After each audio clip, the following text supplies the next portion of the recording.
I'm still wiping the egg off my face because I was the one person in the parliamentary debate who actually criticized the Indian position at the time, back in February 22, on the well-worn grounds that Espen will understand, because he and I talked about all this in my UN days, that there was a violation of the UN Charter, that there had been a violation of the principle of the inviolability of borders, of the sovereignty of a member state, namely Ukraine, and we had always stood for the inadmissibility of the use of force to settle international disputes, and all of those principles, I said, had been violated by one party, and we should have condemned it. Well, a couple of years later, 3 years later, it does look like I'm the one with egg on my face, because clearly the policy has meant that India has actually a prime minister who can hug both the president of Ukraine and the president of Moscow 2 weeks apart and be accepted in both places, and therefore India is in a position where it can make a difference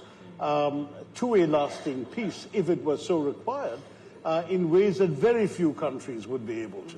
And it's partially, I mean, again, going back to some of the things that Stephen Harper and Espen said, distance helps. The fact that we're not in Europe and we're not directly, one way or the other, threatened or benefiting from any change in territorial borders, for example, that helps. The fact that the two parties seem to be ready to agree to peace. The fact that there would presumably be some very serious international backing for an international peacekeeping venture. I mean, all of those things have to be borne in mind before you